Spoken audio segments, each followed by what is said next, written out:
¿no? Ok, seguimos entonces.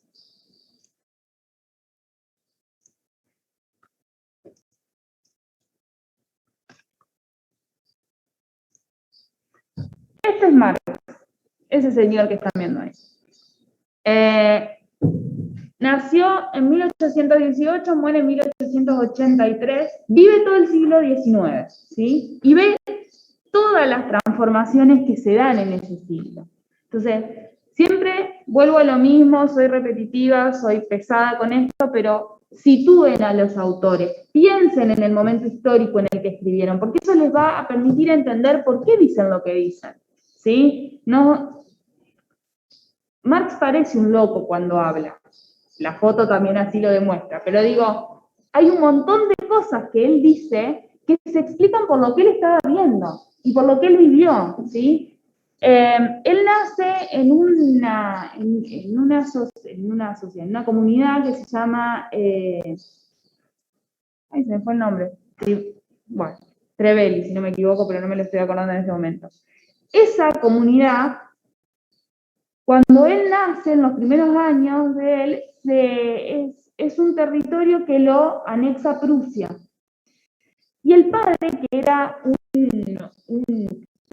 abogado muy reconocido, con mucho trabajo, como era judío, le niegan el ejercicio de la profesión. Entonces, ahí empieza la vida de Marx, digo, todo un cambio social, económico, que a él lo lleva también después en sus estudios a pensar esas cuestiones. En el medio, en su preadolescencia, el padre se transforma al evangelismo, los bautiza a todos. Entonces, después, años después, Marx escribe sobre las religiones, Marx escribe sobre el judaísmo, digo, todo eso que él vivió familiarmente, después uno lo ve expresado y analizado en sus escritos.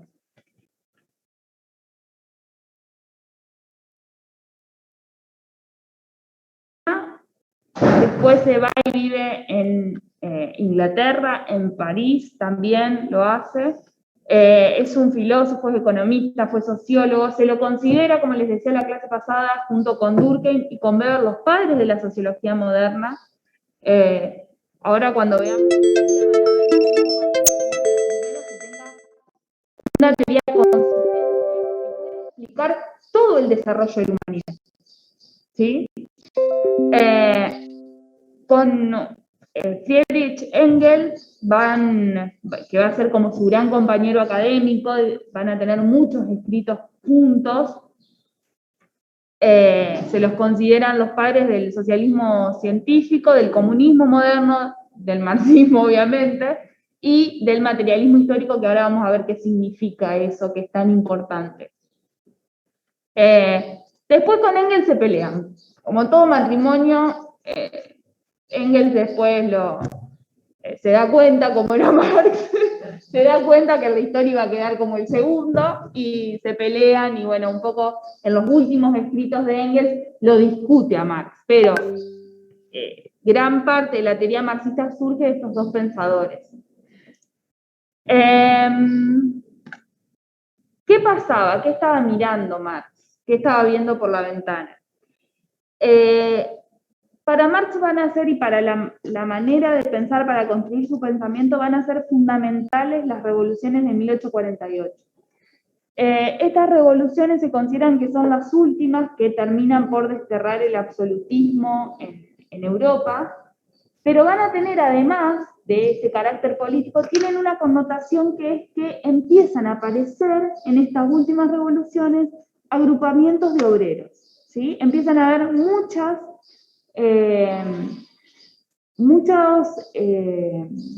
¿cómo decirlo?, huelgas en fábricas. Y se considera que 1848 va a ser el inicio de lo que después vamos a entender todos como movimiento obrero. Y esto va a ser como un parteaguas en Marx, porque a partir de lo que él está viendo en esa Europa, y a partir de ver lo que sucede hacia adentro de la fábrica, él mismo, hoy leía, no lo sabía, pero hoy leía que con la herencia que cobra el padre, en ese año él va a una fábrica y en Prusia, y sostenía la huelga de los obreros con parte de la herencia. Entonces, fíjense cómo él, siendo un intelectual, porque también esto es cierto, Marx no provenía de la clase obrera. Él termina estudiando Derecho también, pero aún así él logra ver la problemática de clase y se inserta, directamente en las revoluciones de mediados de siglo y en la cuestión de la lucha obrera. Y de ahí surge el escrito, uno de los escritos más importantes, que es el Manifiesto Comunista, en donde él justamente lo que dice es, bueno, estamos en esta situación, que ahora vamos a ver, y hacia lo que hay que avanzar, ¿no? Que ya el título lo dice, hay que avanzar hacia un comunismo, decía él. Sáquense de la cabeza, para entender este concepto marxista, lo que sea que hayan escuchado en la tele sobre el comunismo. No tiene nada que ver con eso, ¿sí? Abran sus mentes.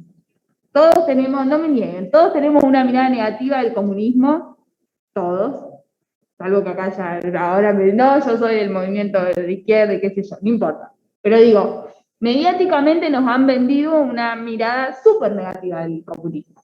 No es nada de lo que dice Marx en el manifiesto, nada. Que lo hayan tomado como base y que después hayan hecho lo que hayan tenido ganas, puede suceder. Todo es posible en esta vida. Pero necesito que abran sus mentes para que ya no vayan con esa negatividad hacia el concepto, ¿sí? A mí me gusta mucho esa imagen porque fíjense cómo toda Europa estaba convulsionada, ¿no? No es solo Prusia, no es solo Inglaterra, que lo podemos llegar a pensar como el centro del capitalismo. Digo, está Francia, está Alemania, está Italia, la zona de lo que después va a ser Italia, fíjense Roma, y todas estas revueltas, ustedes no sé si lo llegan a ver, capaz que sí, pero se dan entre febrero, marzo, y las últimas son en julio, o sea, en un lapso de 6 meses, explota Europa. Y esto es lo que Marx está leyendo. Entonces, ¿a qué critican? Bueno, y acá viene una de las críticas al concepto a los contractualistas, si quieren, ¿no? Critica las tradiciones liberales, critica la idea de democracia liberal, no considera que el punto de partida al que haya que mirar para explicar el desarrollo humano sea el hombre, sea el individuo.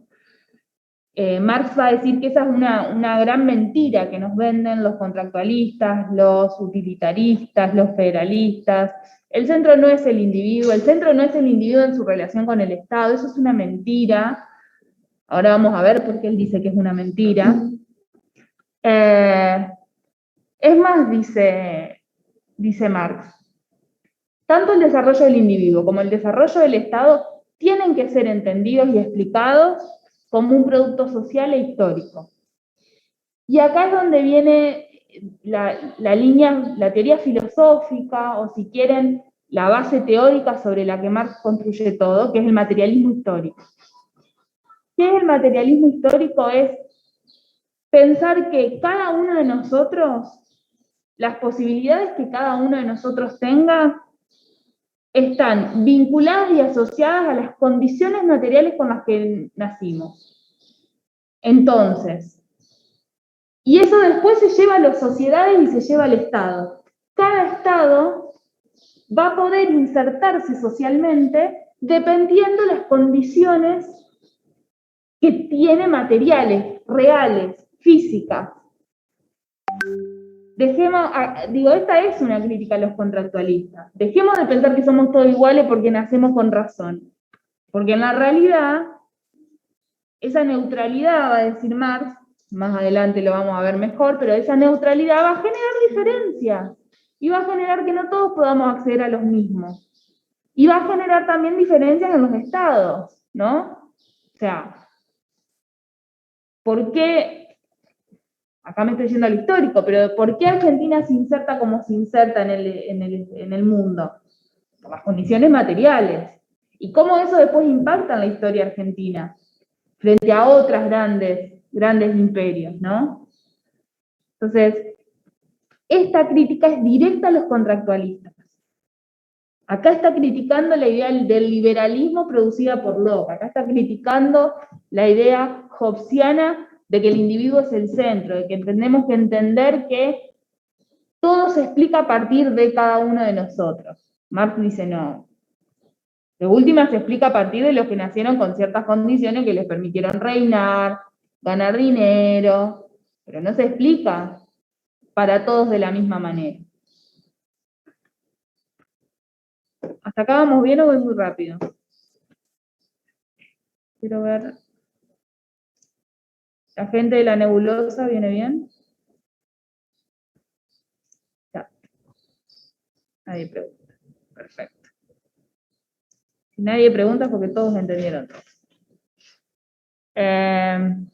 Sí.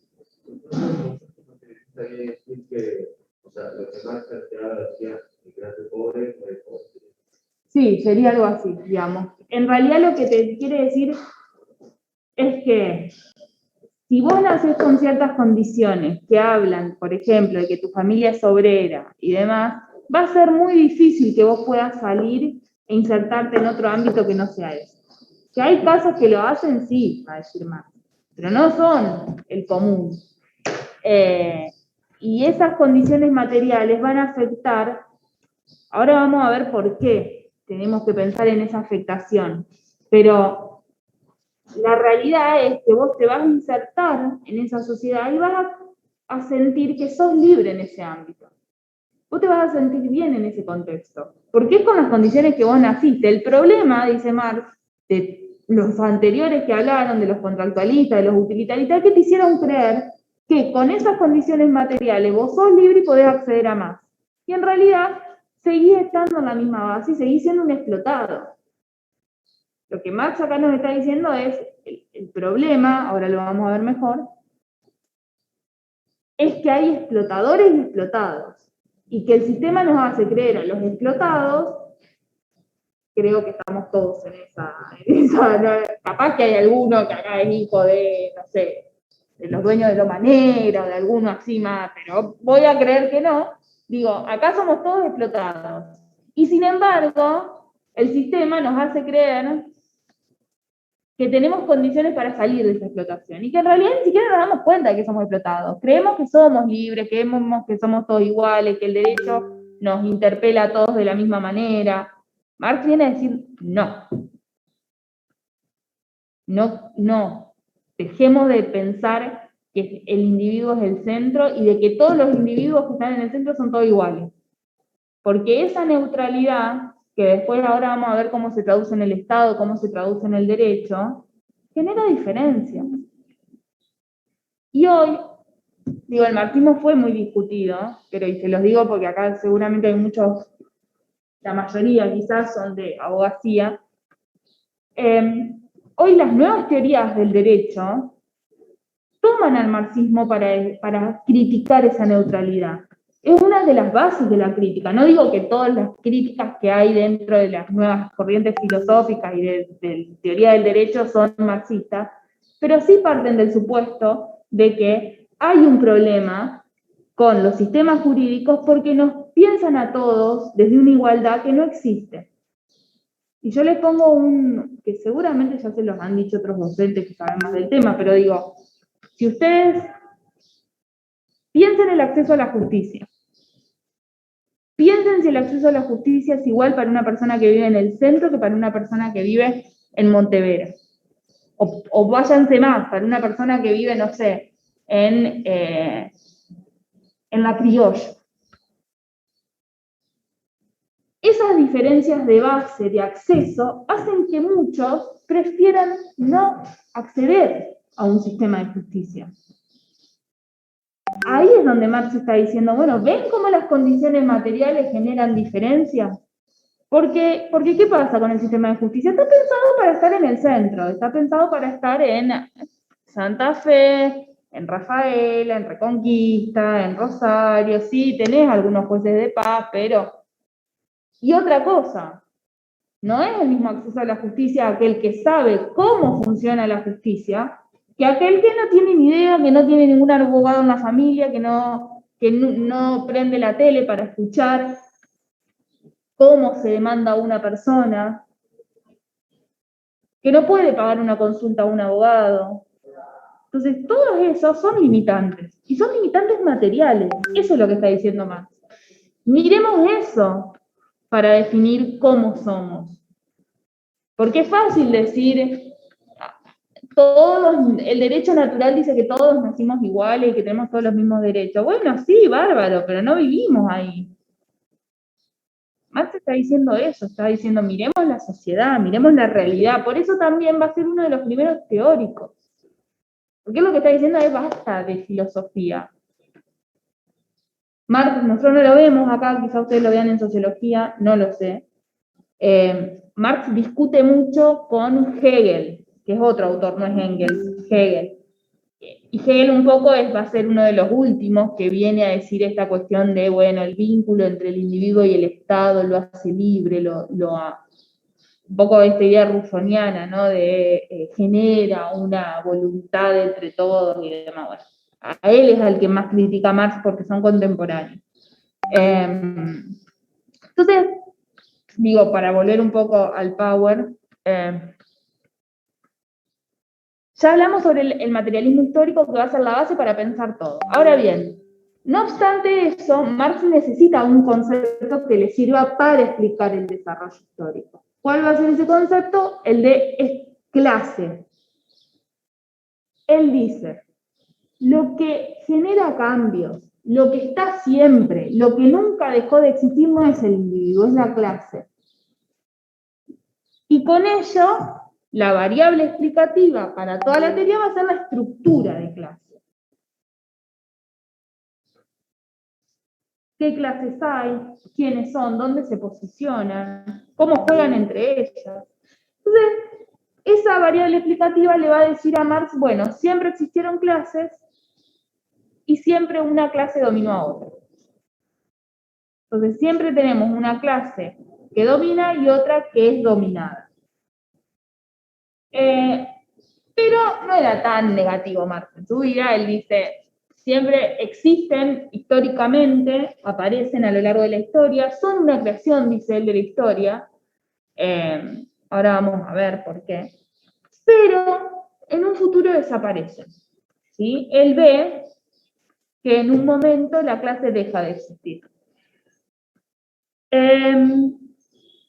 ¿Cuándo aparece esa estructura de clase o esa división de clase? Bueno, cuando se genera un excedente en lo que se produce, que hace posible que una clase que es improductiva, dice Marx, que no sabe hacer nada, se apropia de eso productivo que hizo la otra clase. El apropiador del excedente va a ser la clase dominante, ¿no? Entonces ahí, dice él, cuando nosotros en la historia vemos que aparece una clase que no hace nada, que no produce nada, pero que vive a partir de la apropiación de lo que produce el otro, empezamos a ver esa estructura de clase. Empezamos a ver cómo aparece esa variable explicativa a lo largo de la historia. ¿Quiénes son esa clase dominante? Son aquellos que logran apropiarse, y acá empiezan las palabras confusas del marxismo, son aquellos que se apropian de los medios de producción. No pueden apropiarse del trabajo, porque eso es algo inherente a la persona, que es, o sea, Marx va a decir, ¿qué es lo que cada uno tiene? Su fuerza de trabajo. Aquellos que utilizan su fuerza de trabajo producen algo.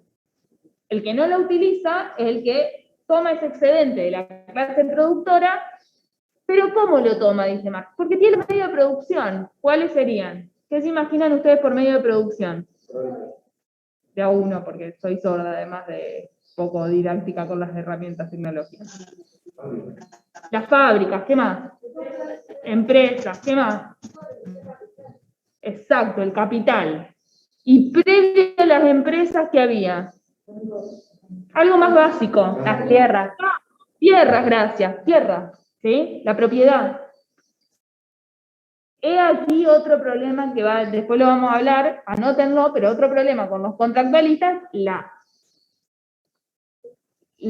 valor, la idea de propiedad.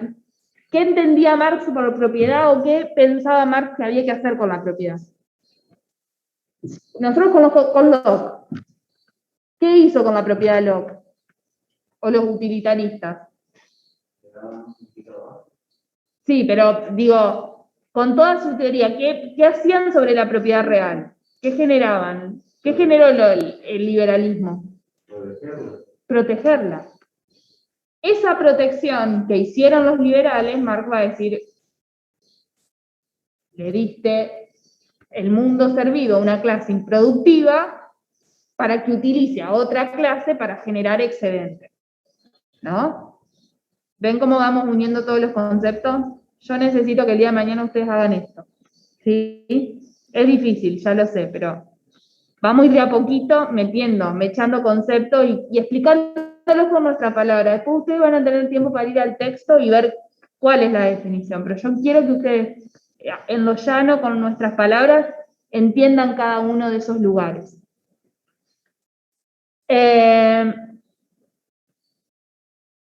No solo que la clase dominante se hace con los medios de la producción, tiene capital, utiliza la clase trabajadora, sino que, vivos ellos, se transforman en clase gobernante. Toman el Estado también. ¿Sí? Entonces,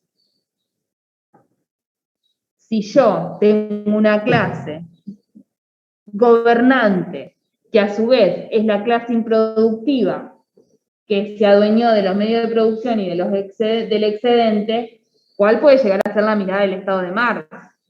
¿No? Lejos de esa lógica de unión que tenían en el contractualismo, de pensar, bueno, todos nos unimos en el marco del Estado para poder convivir, acá Marx está diciendo, esa gente es la misma que tiene el excedente. No somos todos. El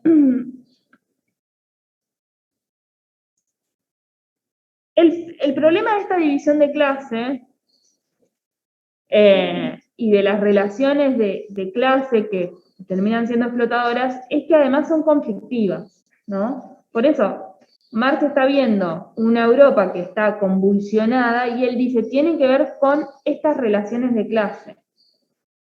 Son conflictivas. Da lugar a la lucha de clase activa. Por eso todo el tiempo se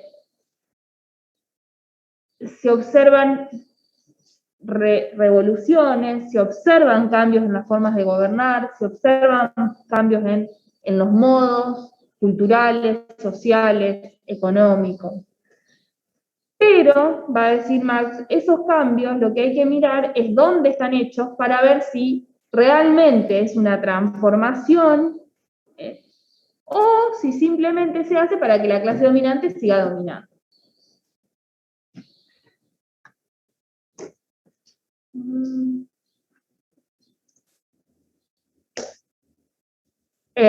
Como les decía antes, el desarrollo histórico, Marx explica toda la historia de la humanidad a través de las luchas de clase. Porque como la clase es la variable que él usa para entender el mundo, él puede explicar con ese concepto toda la historia. Y lo va a hacer a través de dos conceptos. Por un lado, la formación social. Ahí ustedes tienen... Esto está sacado todo de Hegel, chicos, se los digo porque lo van a encontrar así. Esa formación social es una red de relaciones e instituciones que constituyen una sociedad. Son fenómenos económicos, culturales, sociales, políticos, y ahí entonces vemos todo, vemos el tipo de economía, vemos el sistema político, vemos el aparato del Estado, vemos la vida cultural, vemos la escuela, vemos la iglesia, vemos todo, ¿sí? Esa formación social se interrelaciona de una determinada forma en cada momento histórico, ¿sí? No va a ser lo mismo para Marx la forma en que esas relaciones y esas instituciones se relacionen en el mundo feudal de cómo lo hacen en el mundo capitalista. ¿Qué define la manera en que esa formación social se relacione? El modo de producción. Ese modo de producción designa la estructura de la sociedad. Y son las combinaciones complejas entre las relaciones y las fuerzas de producción. Cuando Marx está hablando de las relaciones dentro del modo de producción, habla de todos los tipos de relaciones. Pueden ser relaciones sociales de producción, relaciones productivas secundarias, pueden ser relaciones que se derivan de la política, ¿sí? De la actividad política. Y cuando él habla de fuerzas de producción, ahí engloba todo. Engloba los medios de producción, engloba las técnicas del momento, ¿sí? Cómo la tecnología avanza, eso también entra dentro de las fuerzas de producción y va a definir el modo. Los recursos naturales, esto que hablábamos del materialismo, ¿no? El material con el que una sociedad o un Estado nace, para ponerlo así entre comillas, la palabra nace, son fundamentales para pensar el modo de producción. Los recursos humanos, ahí trabajo, ¿sí? Aquel que usa la fuerza de trabajo para desarrollarse, y la organización del trabajo, ¿no? No es solo quienes trabajan, sino también el modo.